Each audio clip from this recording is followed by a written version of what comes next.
What's up, guys? Today I wanted to talk a little bit about Yu-Gi-Oh! And modern card design. I want to mostly talk about modern archetype design, but card design and archetype design are a product of the metagame. Konami designs cards in response to what's being played and what's strong. It'll be a little bit of both. For background, I am not the kind of person who usually switches a lot between playstyles in an expression-based hobby, whether that's a MOBA or a fighting game or a card game. I usually pick a main or pick a deck and stick with it for quite a bit of time. And in modern Yu-Gi-Oh! I have had a hard time deciding what deck I want to pilot. I've been playing a lot of Draco Tail, but for the first time in what feels like a long time, I have a lot of decks sleeved up. I have Malice sleeved up, I have Yummy sleeved up, I have, obviously, Valmonica's a pet deck, but I have Valmonica Fiendsmith sleeved up, not to play at an event, but I want to build Synchron, and I know we're waiting for the stuff from OCG that just got announced, the Junk Meister and Junk Armor. It's just that kind of format that feels like there's almost too much choice, and the results at YCSs are showing that there's a lot of variety between what people are playing and what's doing well, and I just wanted to come on and talk about it in a little bit more detail, get into the tenets of card design and why archetypes are playing the way that they are and why interaction works the way it does now, and give my thoughts, so it'll go where it'll go.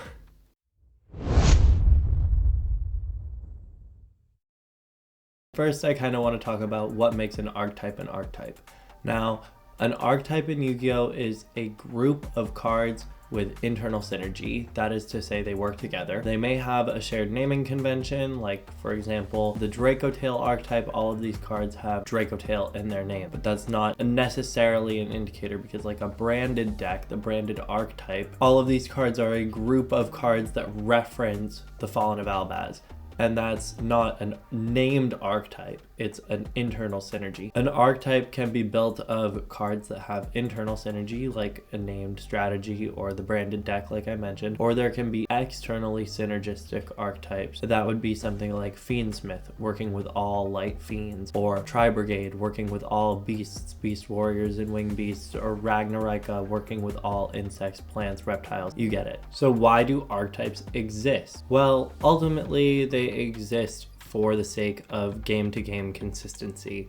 When cards refer to each other, fetch each other, access each other, send each other from the deck to the graveyard, are replicable in that way, you can have more consistent game-to-game experiences where a deck is designed to do something, and given a random hand of 5 cards, it does it game-to-game. That's great. So archetypes exist to create consistent games with consistent outcomes through consistent strategies. How do we determine what archetypes are good and what archetypes are bad? Now, if you're familiar with the game, this might be a little bit like beating you over the head with information you already know, but I'm going to say it anyway. For the people who don't already know, archetypes have varying levels of enablers from archetype to archetype in Yu-Gi-Oh! Some archetypes might be afforded multiple cards that give them searching.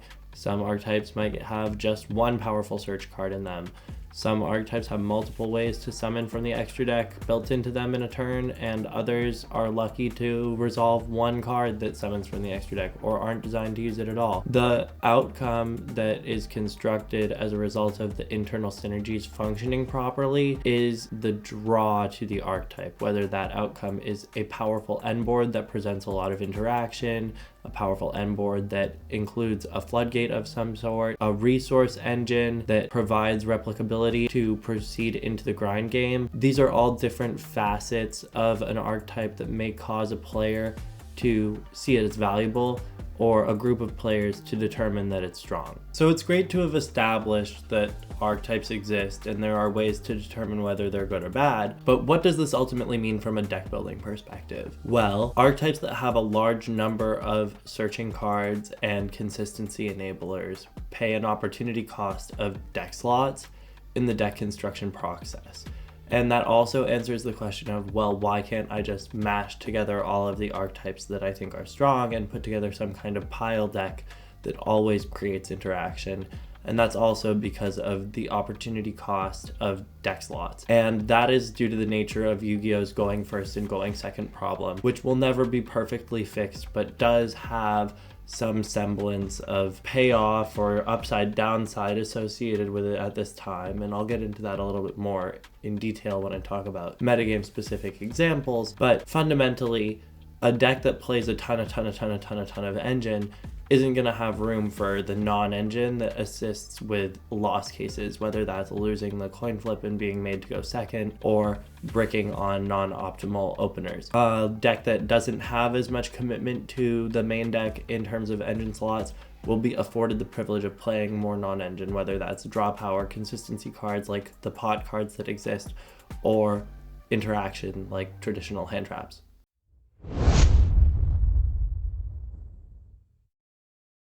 So with the discussion of opportunity cost regarding deck building, we get to the discussion of proactive and reactive cards, or aggressive and defensive play. And this topic can kind of be conflated with or go hand in hand with power creep, which I think will probably be its own video at this point. But in terms of valuing proactive cards and reactive cards, I think that Yu-Gi-Oh's in a really good spot, and I'll give some examples, metagame specific examples for that. Right now, the hand trap environment in Constructed Advanced, typically a lot of people are on Ash and Ghost Bell, and there's multitude reasons for this. The first is a really nifty thing that I want to point out, which is an interaction with both Dracotail and Mitsurugi and Yummy decks, which is that all of these decks have some kind of negative reaction to both of those hand traps, whether it's Ash negating prayers, or a Mitsurugi graveyard effect to search, or the summon from deck off of the ritual spell, or Ash to negate a branded fusion, or a Rahu, or a Lucius search, or a Ketu that's going to resolve with a fusion summon, or Ash to negate a Sky Striker engage, or a Cupsy normal, or a Cupsy way search, or in the case of Ghost Spell, using it to negate prayers again, or a graveyard effect of a Mitsurugi ritual monster to reborn and search, or mirror to bring back a Murakumo on a follow-up turn if they're playing it, or Kusanagi to add back the ritual spell from graveyard. And then in the Dracotail matchup, Ghost Bell and Ash also both negate all three of the Dracotail traps because they include a draw and a cycle from graveyard. And in Yummy, Ghost Bell is usable against both Surprise and the tag out effects of the synchro monsters. And I think that without going too deep into power creep and how Yu-Gi-Oh cards nowadays do more than they ever have in the past, the 3 effect clause is strong with many of these decks. And they're not just 3 effects, they're 3 good effects, and many of them are card advantage generating effects. But the other thing is that they fall victim to more forms of interaction. You used to have to draw the Ash for the branded fusion, and now you can draw either Ash or Ghost Bell and meaningfully interact with what people consider to be the best decks in the format. I think that that's a good thing. And people were kind of memeing like, oh, White Binder draws a card from Banish Pile so that you can Ash it. But like literally, yes, this. By making strong deck building choices with reactive cards, we can mitigate the homogeneity and centrality of these powerful meta-defining strategies.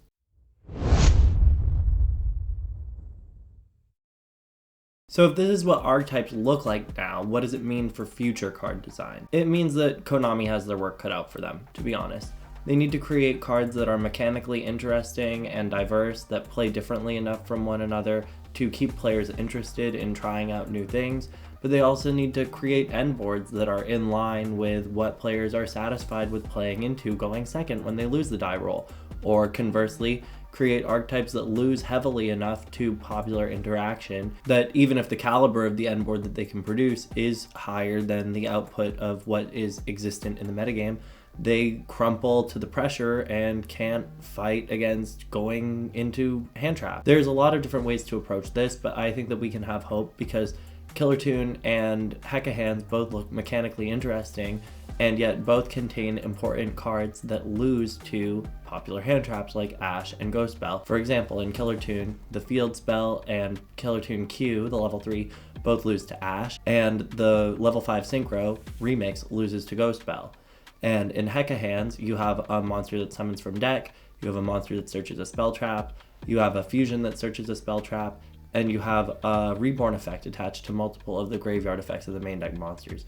And so Ash and Ghost Bell we'll see play into these decks that do have homogeneity built into them. Heka hands have the theme of revealing in hand, shuffling in to do something, and the Killer Tune monsters have the effects to use as synchro material when they're in hand and have effects in the graveyard when they're used as material, but none of these effects seem overpowering or game warping in the sense that they're going to suddenly create all of this proactive play that blows the hand traps in the format out of the water. And I think this is the safest way to proceed for Konami, to keep creating archetypes that are internally synergistic, that push out the idea or the notion of just splashing two archetypes together and calling it a deck, while promoting decks that lose differently to the same cards.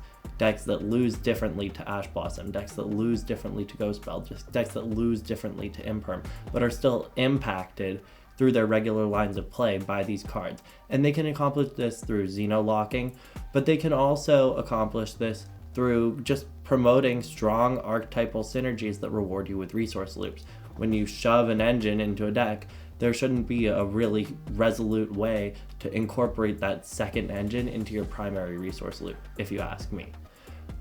Where I will say, as a caveat to this, is the existence of generic engines like Fiendsmith and K9 that don't lock you but create much lower to the ground end board scenarios.